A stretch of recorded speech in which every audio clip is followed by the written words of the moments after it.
I feel like I've known you my whole entire life, and I'm just thrilled to be with you today. I couldn't agree more. I had been telling my husband that after I talked to you the last time we spoke, I just felt a really deep knowing of you. You felt very familiar to me.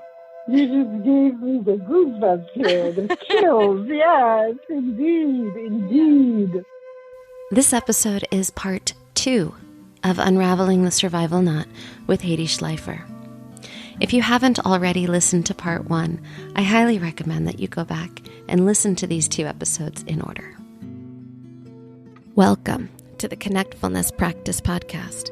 Here, we settle into the murky, tangled, and freaking hard parts of life to restore our relationship with the self so it can ripple out to the people we love, the work we do, and the world around us. If we can't fix what's wrong, then our grandchildren inherit it. In order to fix what's wrong, we have to talk about it. And we can't move that conversation forward if we're not willing to be real about where we are now. We have to push on the edge of what it means to connect. Otherwise, nothing will ever change. I'm your host, Rebecca Wong. I'm here to guide you through a series of radically honest conversations about what it means to be truly human in all of its messy, beautiful, hilarious, and heartbreaking glory. In our collective effort of looking inward, we're starting to do the outward work of reconnecting the world. While these discussions will guide you into the connectfulness practice, this podcast is not meant to be a substitute for the depth of work that you'd encounter with a licensed provider. If something in this episode touches you, reach out. That's where you initiate the ripple that restores relationships. You can learn more about my Connectfulness counseling practice and our collective for therapists in private practice at connectfulness.com. This episode is brought to you by Therapy Notes. Therapy Notes is a simple, secure EHR platform for therapists in private practice. It keeps you organized and creates a container for all the details that run your practice so that you can focus on what really matters. Use the promo code Connectfulness and get 2 months free when you sign up at therapynotes.com. I'm joined today by psychotherapist Hedy Schleifer. Hedy is an internationally renowned relationship builder and a motivational speaker. She guides, counsels, and teaches couples, partners, business associates, therapists, and families about relational maturity, through what she calls the art of connection, teaching them how to turn their relationship into a living laboratory for the development of relational intelligence. Hedy is the founder of the Encounter-Centered Couples Transformation Approach, otherwise EcCT. EcCT lies at the intersection of philosophy, clinical theory, organizational methodology, and the new frontier of relational neurobiology and memory reconsolidation.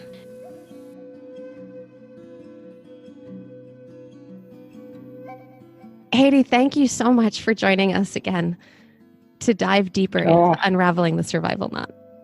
My pleasure, Rebecca. I'm so glad to be with you today. Oh, I'm grateful to be here with you as well. And, I think so much of our conversation, of our last conversation, really begins to set the stage for the sacred space that a couple is creating between them.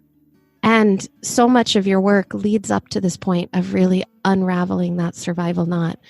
So I'm wondering if maybe a good place for us to begin would be coming back to the bridge and to the roles of the host and the visitor, and just setting a stage for that again, of what are we asking couples to enter into in this space?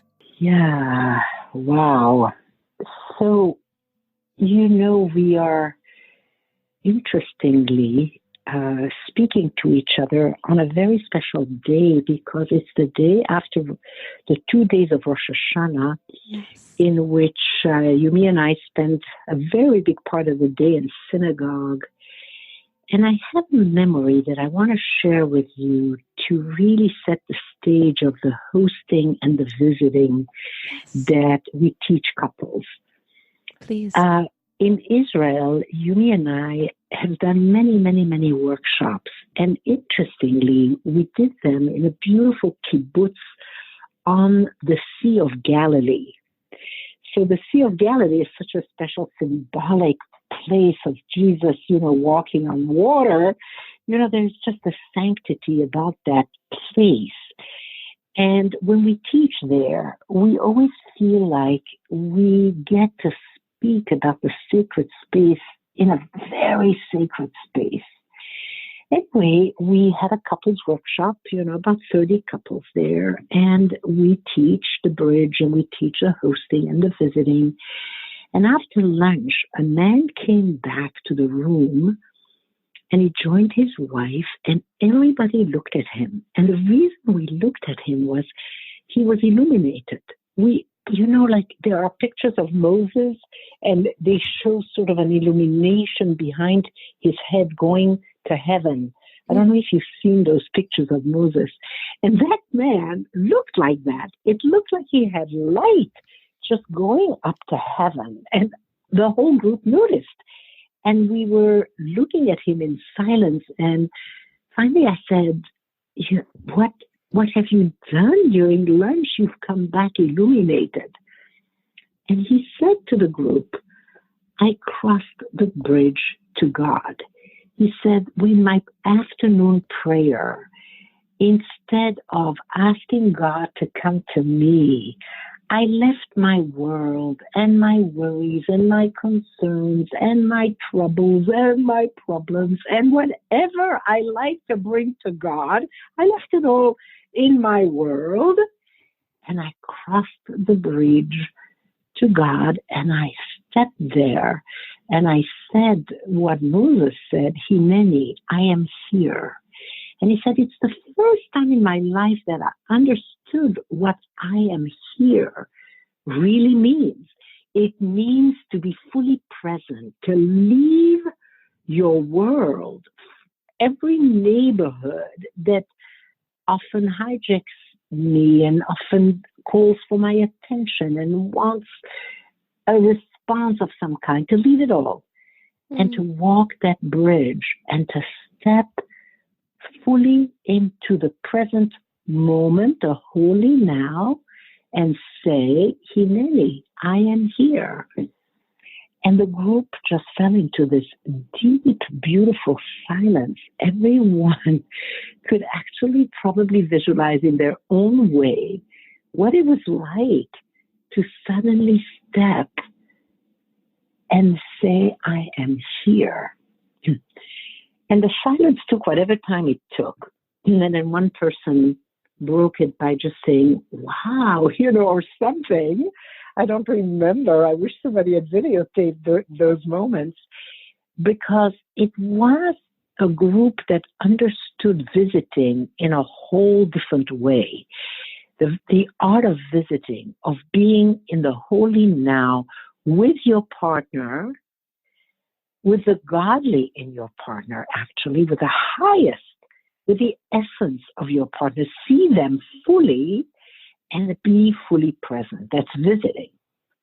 And our whole group just entered into the deep understanding of the art of visiting.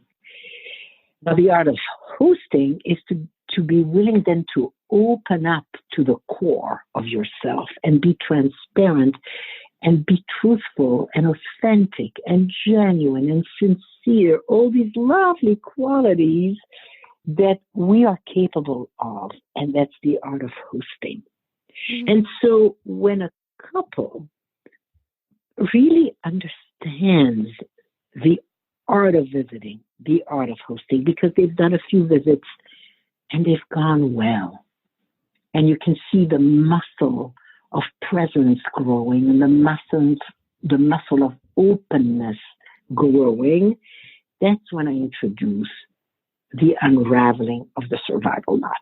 I want to pause you there, if that's okay, because I think what you're talking about here in terms of the muscle of the presence and the muscle of that vulnerability, I think that those are really essential and really important pieces that need to be exercised, that need to be developed before we go deeper, which is what we talked about a lot in our last interview together, and why we're doing the second one. So for our listeners, if you haven't already listened to part one, go back and listen to that before you dive in with us further here, because that's going to be important information.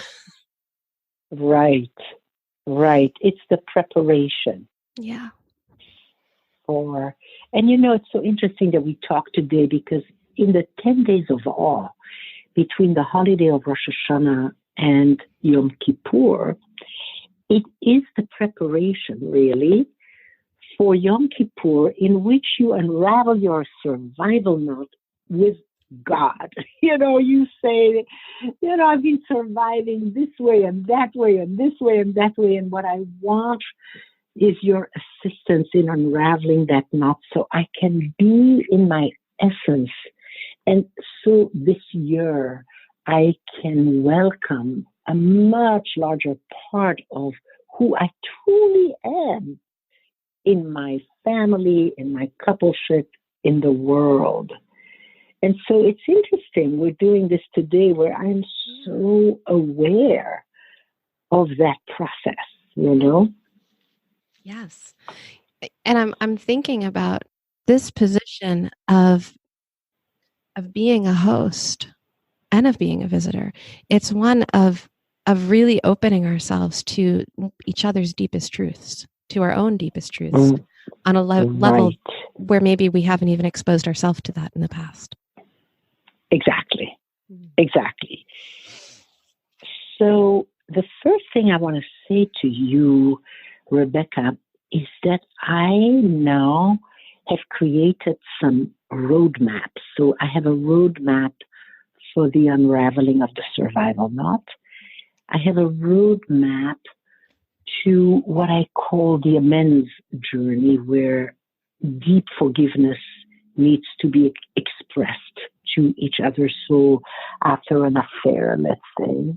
But there are other ways that people want to enter deep truth and reconciliation, like in South Africa, truth and reconciliation, because couples know they've hurt each other deeply. So I have a roadmap there. And as you now know, I have a big roadmap to the work I do with couples, period. I find that the roadmap helps. Having the steps before you start the journey, because you're going to enter tricky territory. And if you know the map, it allows you to know you're going to be successful. It's a GPS, I give people the GPS. And even the time we will arrive, it takes about 3 hours per person, So like in the GPS, it tells you approximately when you're going to arrive at your destination. I even tell couples, here is the GPS and here's the approximate arrival time. And so that makes the journey so much more possible, deeper, more relaxed, really, more at ease because we know the roadmap. And I'm going to give you the roadmap now.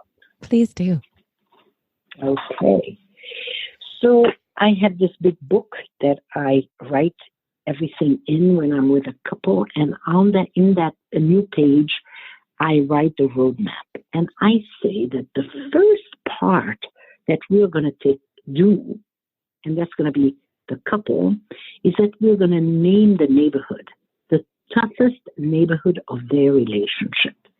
And so I do a little square, a little rectangle actually, and in it I put name. And I say to the couple, I'm going to ask you to name the toughest, worst, most embarrassing, awful, terrible neighborhood of your relationship to each other, but it's going to have one name: neighborhood of rejection, neighborhood of abandonment, neighborhood of not good enough, neighborhood of whatever it is. It's going to have one word, or like not good enough, one expression.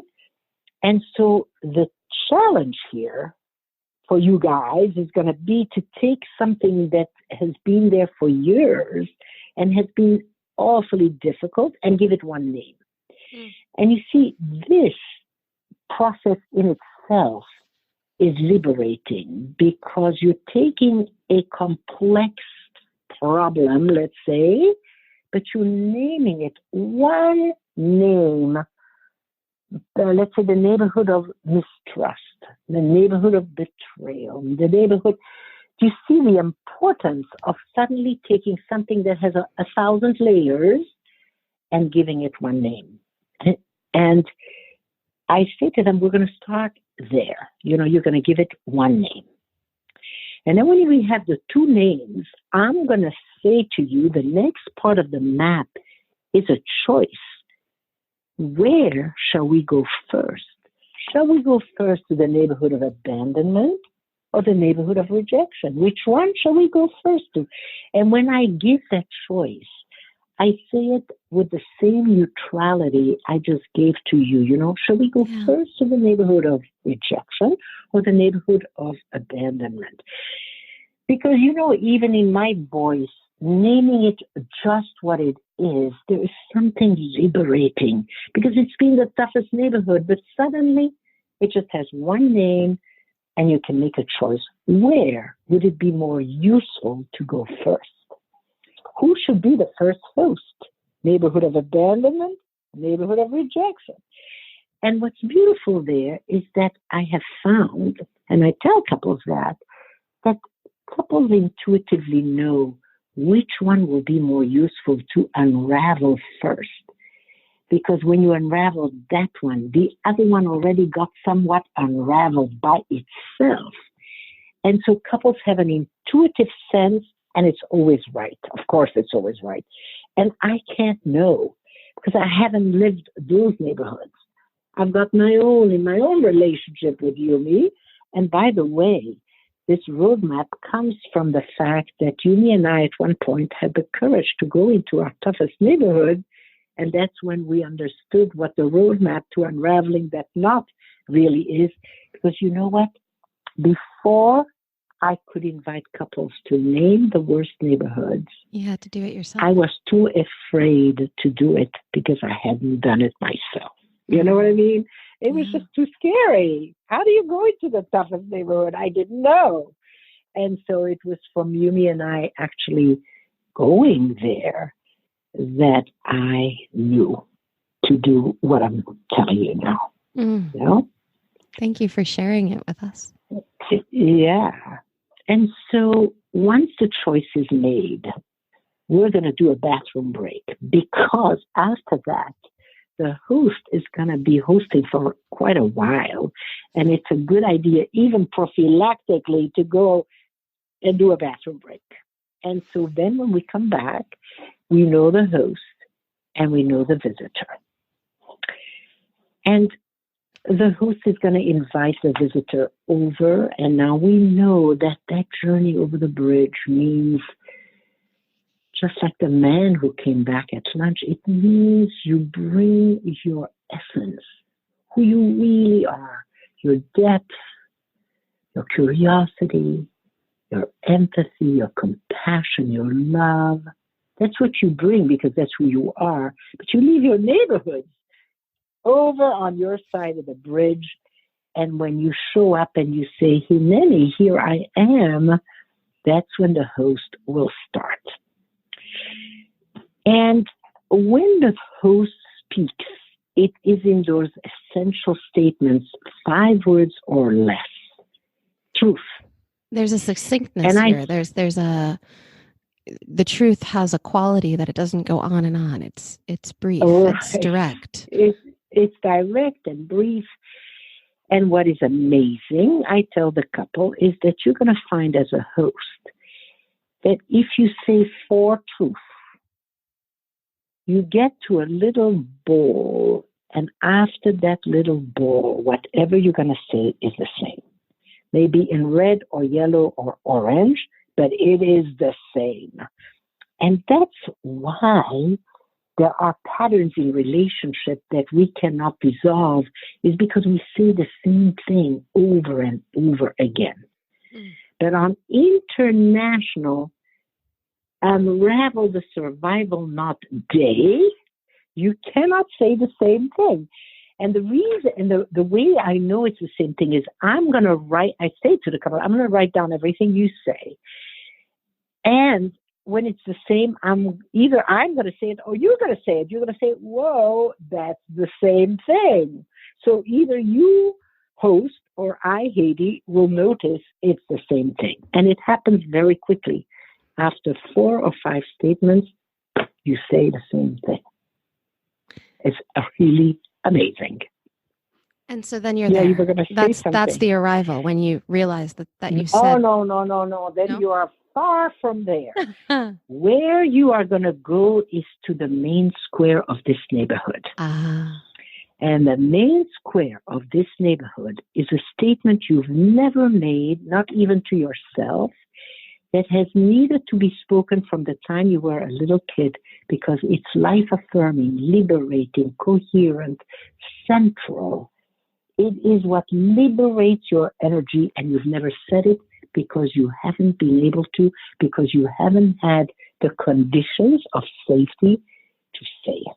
And we are far from the main square at this point. At this point, we are just at the realization that we've been saying the same thing forever, and today we can't say the same thing.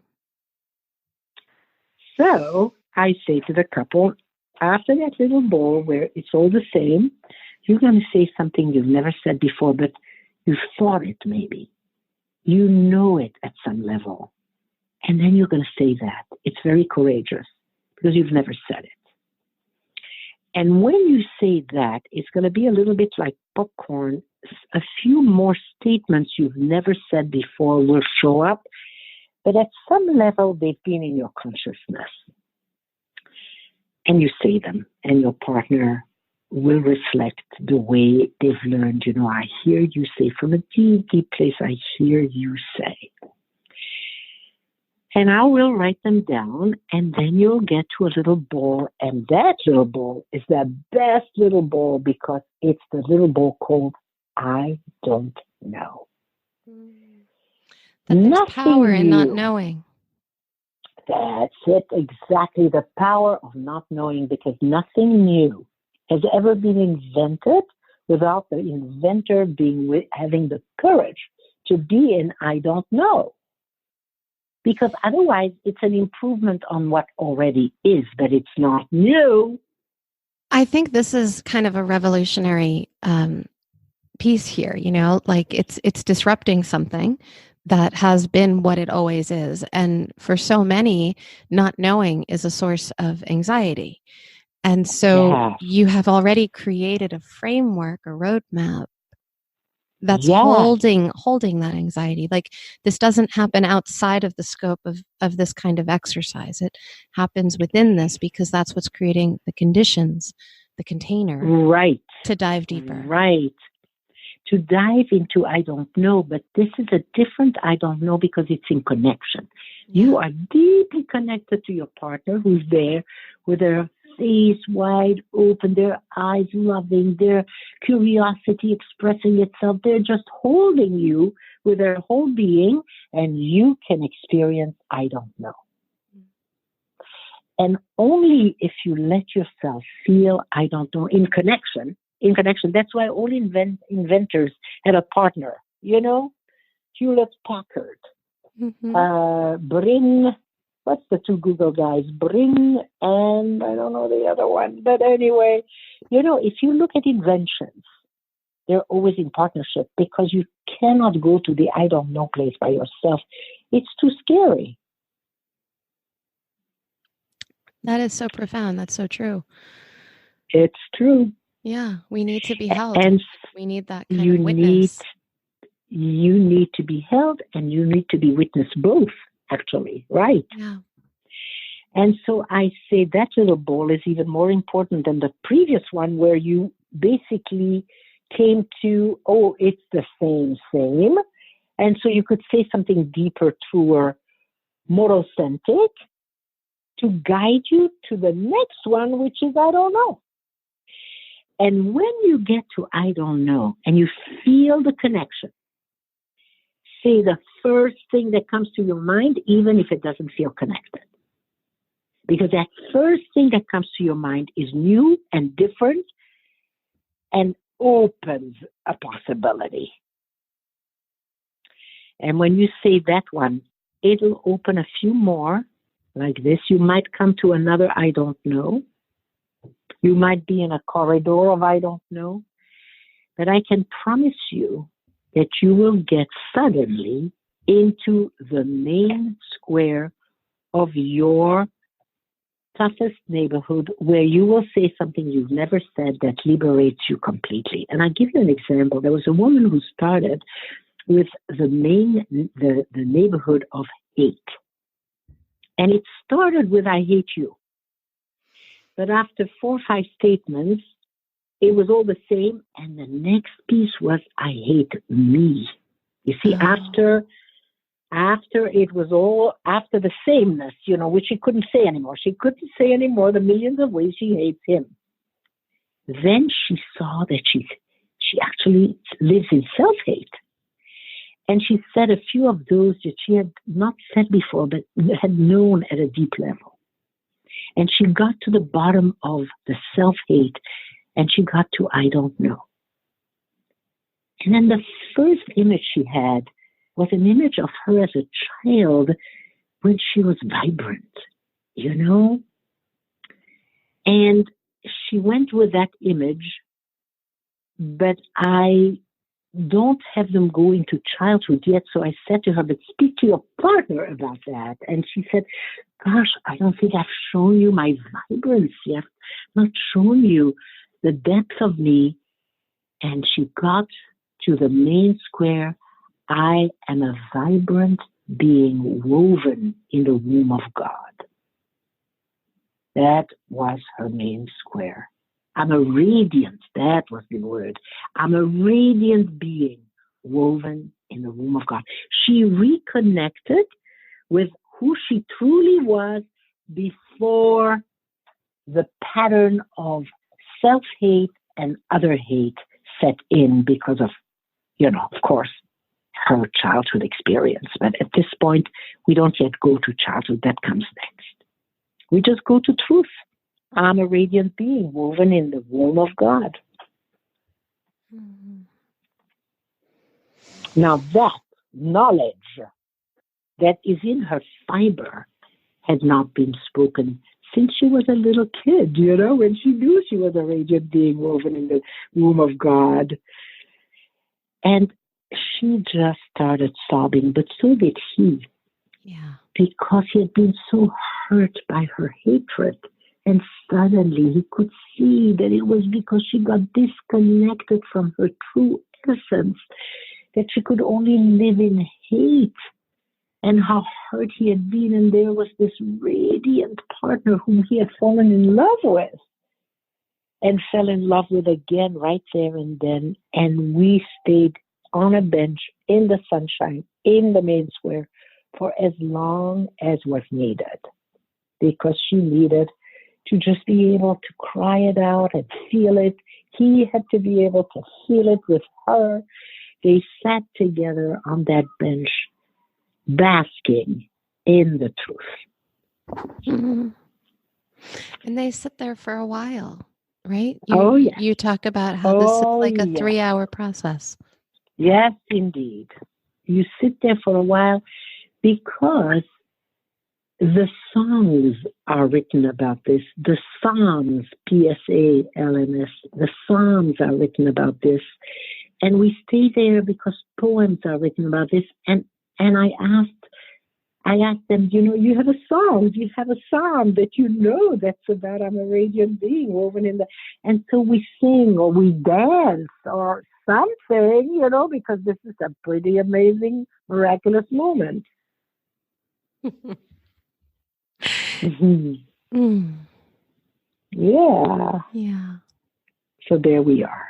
So that is actually the first part of the process, main square. And I will sometimes take a break there because it's about an hour and a half. Right. An hour and a quarter, an hour and a half, And so we might take a break and write in the notebooks that I talked to you about last time, in which I put learning, relearning, surprise, intrigue. We will do again an integration of this particular part of the journey. Yeah. You see, because it needs integration. Because sometimes the learning is about, I don't know. You see, for example, I've never known that I don't know needs to be felt in connection so that something new can emerge and be revealed. Like there's so much learning just from that piece of the journey. Just from integrating the I don't know. Or integrating the sameness, like the relearning. I knew I was saying the same thing. I just didn't know that I could actually say something deeper, truer. Like there's so much learning from this whole thing, or even from naming the neighborhood, or from choosing the one that would be most useful. There's just learning. And so I take a break there, and we do a bathroom break again, because now we're going to do a very big piece. You ready for the next one? I am. But before we go there, I just want to acknowledge these bathroom breaks that you're putting into the workshops that you're doing with couples, because I think that it's so important to remind people, especially when they're diving this deep, to take care of themselves in the most basic of ways. Yes, indeed. And it reminds me of a lovely story with my mom. When I was a young therapist, I went back to Israel to give a lecture. And it was a very special time, and my parents came, my mom and dad, and they sat in the first row. And it was a big, big honor for me to come back to my teachers and to talk about what I was developing. It was the beginning of the development of what you're getting now, which is like the crowning of it all. But when I was done with my lecture, people came to surround me and thank you so much, and what an honor. And my mother was standing there, and she stopped everybody, and she said, I am so sorry, but I am taking Hedy because Hedy has to make pee-pee. She took care of you. And here I was surrounded by all these important people, and my mom was saying the truth. Hedy has to take care of her body, and she has to make pee-pee. And, it made such an impression on me, exactly in terms of what you were saying, that as we dive deep, we really need to take care of ourselves and make sure that we do it in complete coherence. Yes. Yeah. Yeah. I think this is one of those things that it's interesting that you talk about these bathroom breaks, because I have this is a funny little side note, but I have found that many of my favorite teachers in this world all also teach taking bathroom breaks, taking that kind of care of ourselves. And it has become this little nugget that informs me about finding the right teacher. The ones who remind me to take care of myself on the most basic of levels. Oh, that's such a lovely, lovely thing you're just saying, because it really represents are you integrated? Yeah. And even the story you shared about your mother, it's that mother energy. It's that nurturing. Yep. It's that nurturing, which at that time, because I was young and because I was a bit taken by receiving so many accolades, I stopped being connected to myself. Yeah. And my mom was there, and she said, Hedy, no matter who these people are, professors and scientists and important kamakamaks, Hedy has to make pee-pee. It's so sweet, right? So sweet. It's so big, and it's so we could pass over it so easily. But for me, it's one of those moments where I think this is also, what parents do for their children before you get on a car trip. It's the way that couples can also acknowledge each other. And it's not always about a bathroom break, but it is about those little things that, do you need an extra glass of water? Can I get you some, whatever the thing is? Exactly. Okay, now we're going to go into a very important, and in a way, the biggest rectangle. And, I'm drawing all this for the couple, the rectangles. This one is called implicit memory. You probably know about implicit memory. there is explicit memory, the things we remember, who was there when it was, what we felt, what happened before, what happened after, etc. And then there are the things we do not remember, and yet they live inside of us, and they are triggers. Right. So, for example, my mother was pregnant with me when she was escaping a camp and walked the Alps terrified.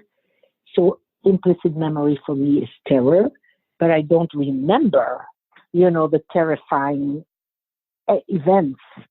I don't, it's implicit memory, but it triggers me, For example, we did an episode. We did an episode on this show, on this podcast, with Mark Wolin on inherited family trauma, which is also a nice reflection point because it brings up a lot of that implicit memory, a lot of the stuff that gets passed down in epigenetics, and yeah. One day just before Donald Trump was inaugurated, Yumi and I walked on our street, having a beautiful, beautiful walk. It was a lovely day. And suddenly I looked at Yumi, and he was wearing his yarmulke, his skull cap. And Rebecca, I got terrified. People are going to know you're Jewish. And I was in total terror till I calmed myself down, and Yumi calmed me down. But there was also there a bit of a premonition about the climate that was being formed in which people wouldn't be as safe, not as Jews and not as African Americans and not as women and not as, when division begins to occur, people aren't safe anymore. And I felt it, but the terror that visited me on that day, that's implicit memory. Yeah, I had the same terror. Right. Right. Yeah, I think it's a collective experience in some cases, like you're describing. Right. Yeah. Right. And it's woven in our fiber. And if we don't go into implicit memory on this unraveling of the survival knot, we won't dissolve the fuel to the neighborhood. You see, what fuels the neighborhood is not something we really know.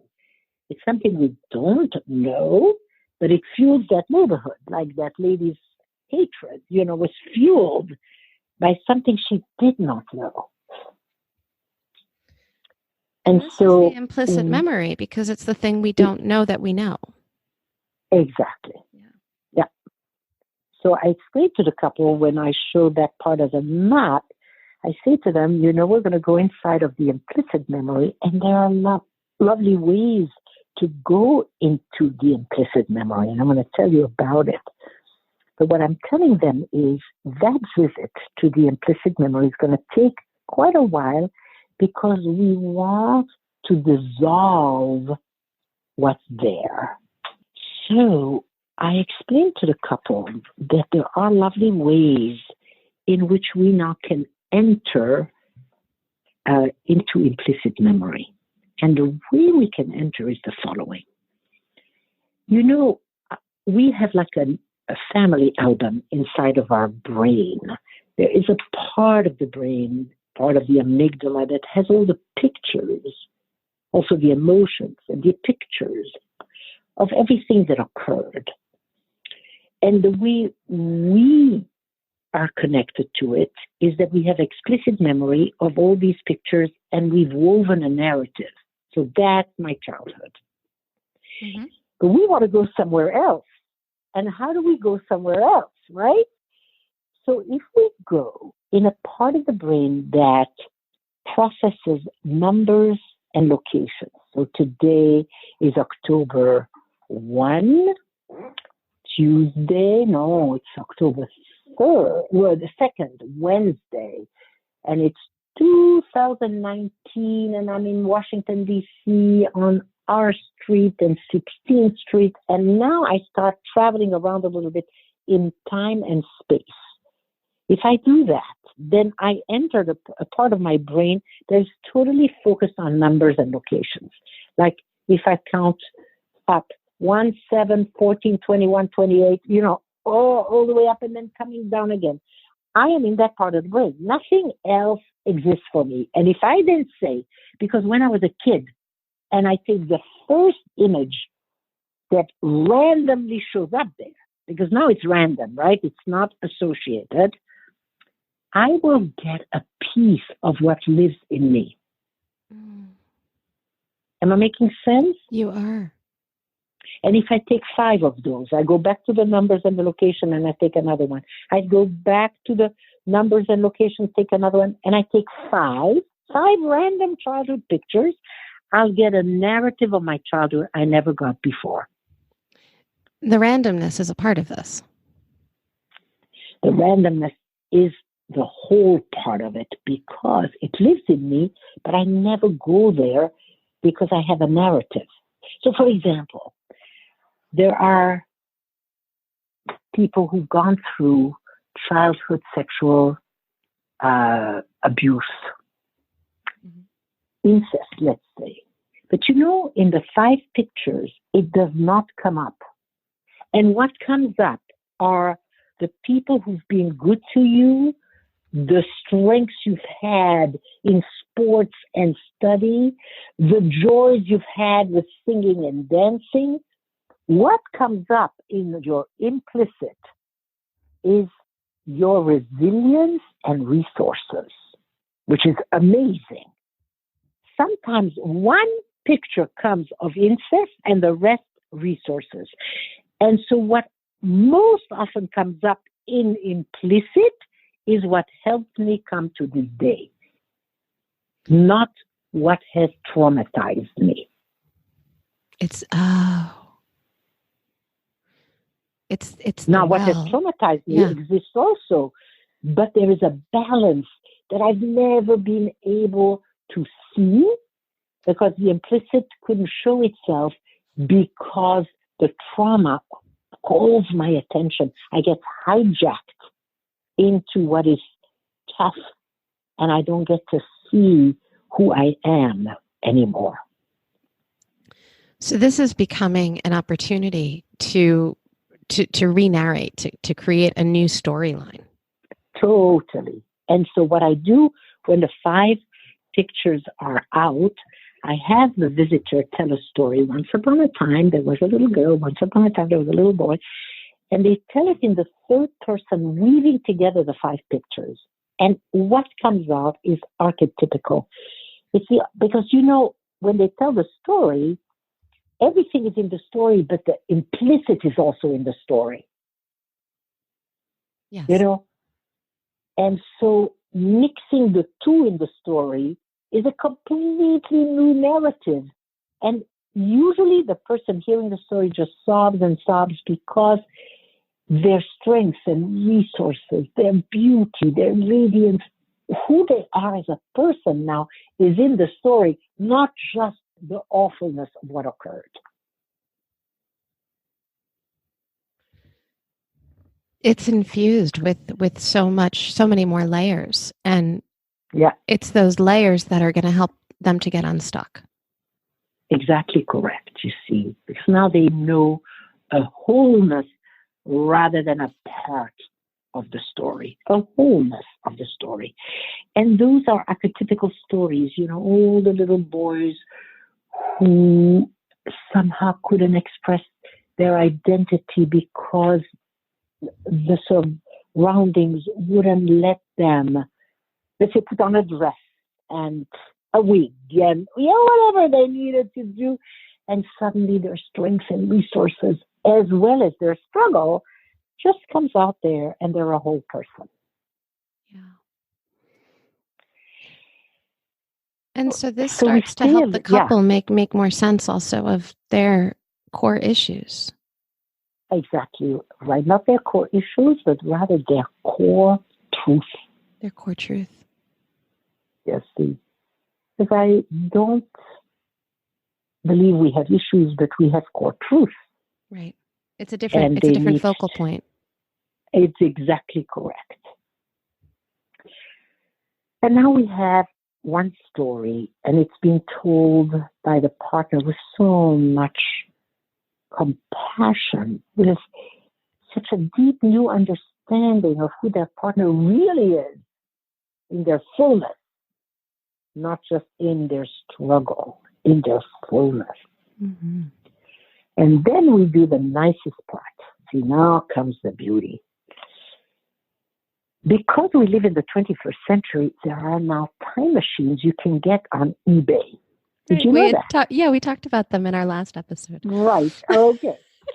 So that's when the person is going to take the time machine and they're going to go back to one of those pictures, an important one, but they're going to weave it together anyway. They're going to go back to talk to the mother, the father, the grandmother, the horrible teacher, whoever, they now with that time machine are going to take their time to travel back and forth and say all the things that were never said.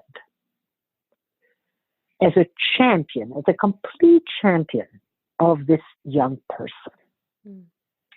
And that visit, the time travel, is so profound because the old brain, is atemporal and it doesn't know that it's 2019. It's the time it is. I'm 10 years old and you finally came into my home and you've spoken to my mom and you've said such important things and you've spoken to my father and my grandfather and that horrible uncle and the stern teacher and my friend, and you thank my friend for everything she did, and time travel. And then at the end, when the partner feels like they've said everything they can think of, they said, have I said everything to everyone you'd like for me to talk to?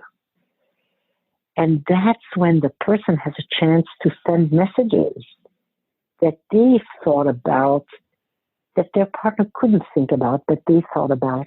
And they send them on journeys, sometimes even to the future. Can you tell my future me that, it'll be okay? Or, the creativity is abounding here, And it's really a chance to truly stand up for your partner. To be with them in a way that maybe nobody ever has been with them before. Exactly. Yeah. And because the brain is atemporal, it takes those pictures, and now inside of the family album, the future partner has stepped in as a champion and said all those things, and those pictures are in you. That's why there is memory reconsolidation. There's new wiring occurring right then and there, because it's that time in which there is an openness of the brain. There's a window of opportunity for the brain to actually change. And it changes. Because you've created a new memory point. Yep. Yeah. Yep. Exactly. That's why we stay there a long time. This part also takes about an hour and a quarter, an hour and a half, in which the time travel really gets completed. Yeah. And because the brain is now different, because there's a new memory, the fuel to that old neighborhood is dissolved. Actually dissolved. And that's because we understand the brain now in such a new way. We get it. The brain has plasticity, and in the right juxtaposition of the old and the new, it will choose the new and create new neural pathways, new wiring. Beautiful. Right? Yeah. And that's nature. That's not because we are, and I'm going to put it in quotes because we're therapists. It's because nature is this way. We're wired this way to reconsolidate from one consolidation to another kind of consolidation with new memories. And I think this is so important because we tend as humans to be sort of wired to look for the negative in things. And here we've just created a situation where it's not full of those negatives right now. We've just altered that course. We have altered the course completely. It's based on our strengths, our resources, our resilience, our allies. We have a new ally, our partner, who showed up suddenly to be the best ally we could ever imagine. And all that's now consolidated in our brain. We have those pictures, and that's why we stay there. Like we stay in the main square so that there can be reconsolidation, then we stay also with the time travel so that there can be reconsolidation. Yeah. And so now we're taking the things that have been really implicit in our lives and we're really making them into something that's incredibly explicit, that our partners know as much as we do at this point, because we have spoken the truth not only to our partner but to ourselves. And exactly, they have taken a role in this. And so that has, it becomes this new central connection point between the couple. Exactly. Yeah. Yep. Now there is a little rectangle that I forgot to tell you about, and I'm going to tell it to you now because the final rectangle is the host says the way I feel in my body right now, visceral experience. And the reason that's important is because our story is in our body. And the little rectangle I forgot to talk about is that before the host enters the tough neighborhood, they say how I feel in my body, because I do a little guided visualization in which I have them do a body scan of every part of the body when they enter the neighborhood before they speak about it. Yeah. And so they have a sense of how their body feels when they're in that neighborhood before, of course, the visit. Right. And so at the end, we do again a body scan because people report the deepest relaxation ever. My belly is relaxed. My lungs are relaxed. My shoulders are relaxed. My legs are relaxed. I feel there's a flow in my body. People describe visceral experiences of the natural state of human beings when we are not full of cortisol from tension. And so it's so important for them to see that what they claimed through this visit is the natural way of being, which is really grounded, relaxed, flowing. And it's fully present. And fully present. Yeah. Yep.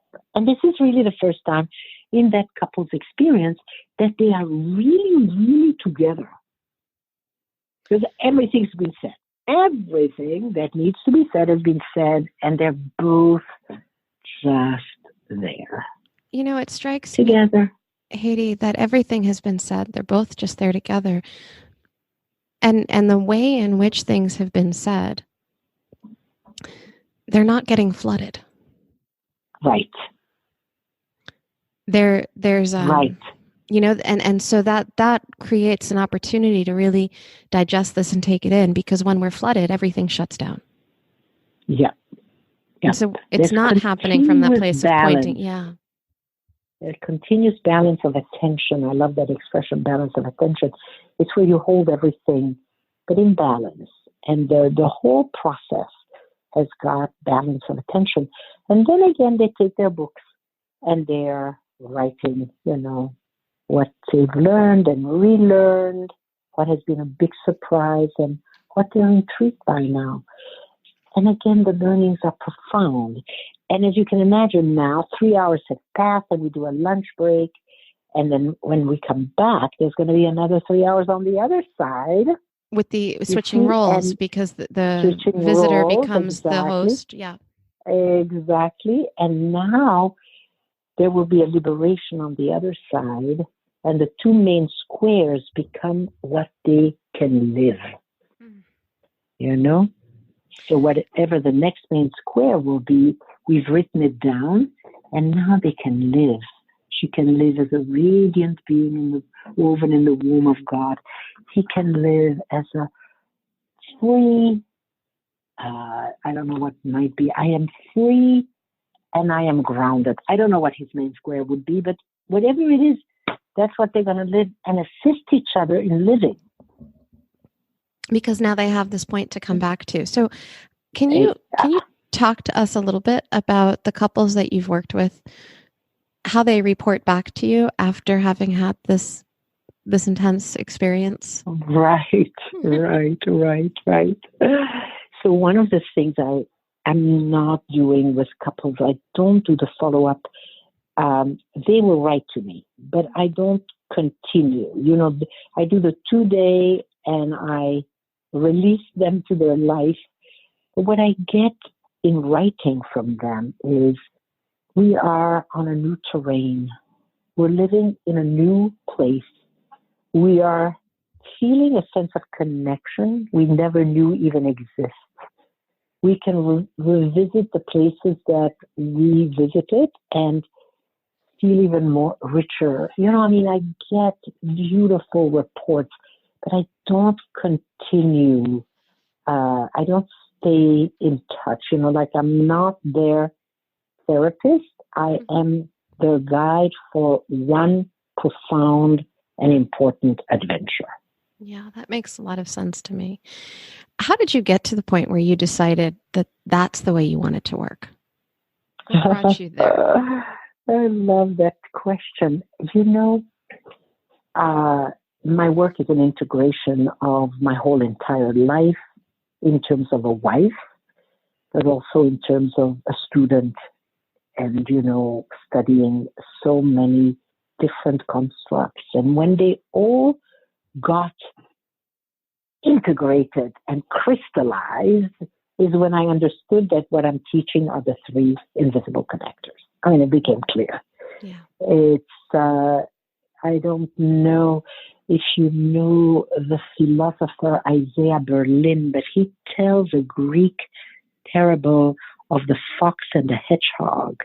And the fox has lots of strategies and wants to catch the hedgehog, but at any time, no matter how clever the strategy, when he gets the hedgehog turns into a ball with spikes, and the fox has to go back to look for a different strategy. And he said that the world is divided in foxes and hedgehogs, Isaiah Berlin did, that the foxes are the people with lots of theories and strategies, and they specialize, you know, in that.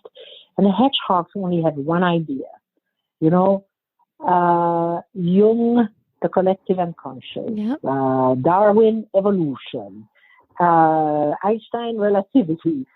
And they have one idea that encompasses everything. And for me, it was when I landed in my hedgehog concept, which was the 3 invisible connectors, when that became clear to me that that is all I teach. That's when I understood that I want to teach it to couples at such depth that they can live the 3 invisible connectors in their life. And that's when Yumi and I began to live them in our life. And that's when we were able to go into our toughest neighborhood.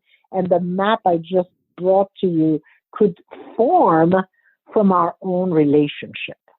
Oh, that is so beautiful. The way it weaves both within you and in your work. Yes.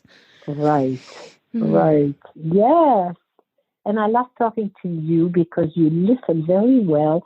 And I want you to tell your husband that you listen people into speaking. Yeah. That I listen people into speaking.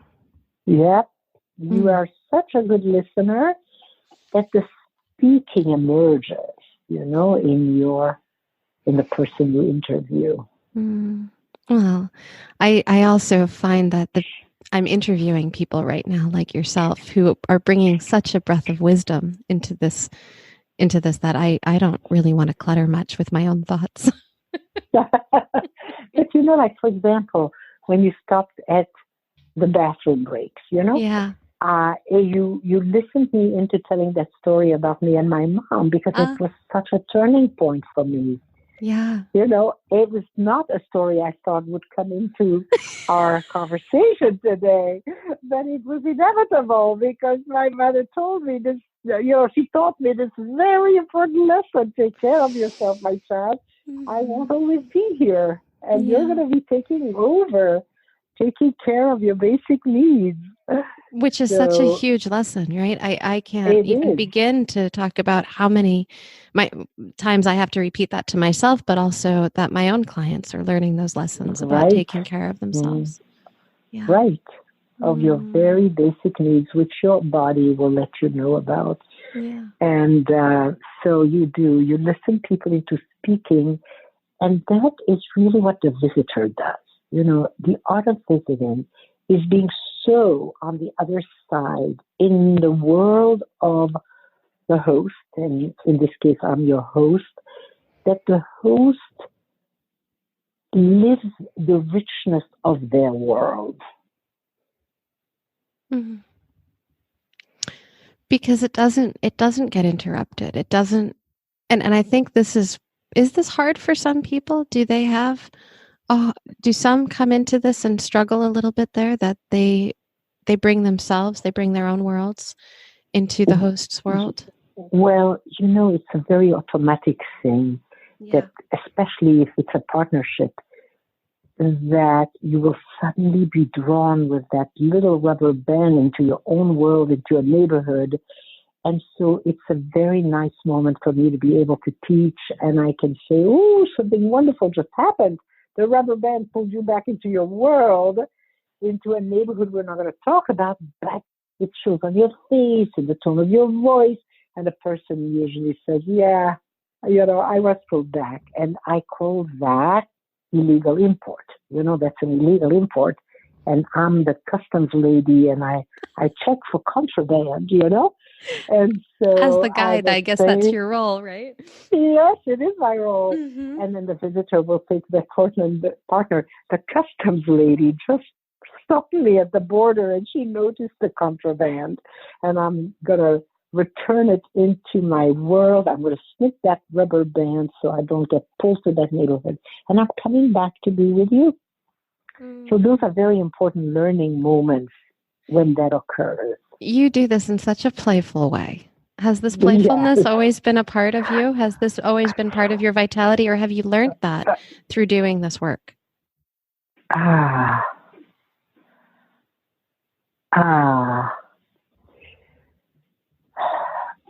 think that playfulness is a part of me, and I think it's a part of all of us. I think playfulness is part of our essence. Mm-hmm. And I've come to know that it's very important to bring playfulness to guidance because it allows for balance of attention. Meaning, if I was stern about it, the person would be flooded. Yeah. But if I am the customs lady and it's contraband and the person gets it and they can even say I was stopped at the border, then we stay in good balance. And so as a guide, I want to make sure there's balance of attention at all times, Yeah. It strikes me that, when we look at mammalian species at play, they're constantly, they're in a state of learning. They're in a state of openness. They're learning things like boundaries, right? And how to relate to siblings and other things along those lines. But when other mammalian species are shut down, play is usually the first thing to go. Right. And I'm seeing that play as that vitality, and it's that space where there's room for these shifts that you're really asking for. Exactly right. It keeps the atmosphere with a lightness of being. Yes. And so, to wrap this conversation up, I think that this is like such a beautiful place for us to land, because this is what I'm imagining couples are leaving this work with, is this lightness of being, this more vitality in their relationship and in their lives. Right. It liberates our aliveness, our natural aliveness. And if we dissect that a little bit more, it's the speaking of truth and the being witnessed. Yes. That has a lot to do with that liberation. And the going to the part of us that could never be spoken and speaking it, speaking from the core of our truth. The truth that lives in what I don't know that I don't know. Being willing to be so incredibly vulnerable, right? And a bit rebellious because you're going against everything you've always thought you knew or were taught or were told. Exactly. Yeah. Yep. Really in the place of what I don't know that I don't know. Because from I don't know, you go into what you don't know that you don't know. And, it's a powerful place to open up. It's incredibly powerful and so liberating. Yes. Hedy, thank you so much for sharing your work with us. I'm so Rebecca, forever grateful. My pleasure. I love talking to you. Hedy, I have one more question for you. I know you have a workshop coming up in Durham, North Carolina. Right. It's a training. The Durham one is a training. I have a workshop coming up for couples. I do a small 6-couple workshop in which in 2 days they learn the basics of the 3 invisible connectors. It's very powerful. And I do that one in DC in November. I think it's 16, 17. And then in Durham in January. I don't think I have the date on my calendar. We'll make sure we have a link in our show notes. Yeah. 11, 12, I think. And 3 days. 3 days in Durham. And that's a training in exactly what our podcast was all about. Wonderful. And that is a training for therapists and their partners, for couples? Yeah. Okay. And partners can come. It's for therapists, but partners can come because it's so nice when partners share this learning with their partner. So the beautiful. Durham one is open to, therapists and their partners. Wonderful. So we will include links to all of these workshops in our show notes, as well as Hedy's website, which is hedyschleifer.com. And thank you again for joining us. I hope to be in touch again soon. My joy. Bye, my friend. Bye-bye. Listeners often ask how they can support the ongoing production of the Connectfulness Practice podcast. And truly, the best way that you can is to simply subscribe and rate the show on your favorite podcasting platform and hop on over to Apple Podcasts and write us a review.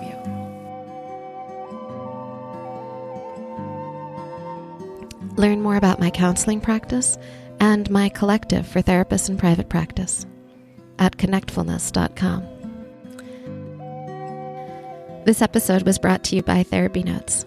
Therapy Notes is a simple, secure EHR platform that keeps you organized and creates a container for all the details that run your private practice so that you can tend to what really matters. Use the promo code ConnectFulness and get 2 months free when you sign up at therapynotes.com. I want to express deep gratitude for Sarah and Chris Ferris, the musicians behind the delicious soundtrack for the Connectfulness podcast, which was recorded and mixed at Kidney Stone Studio.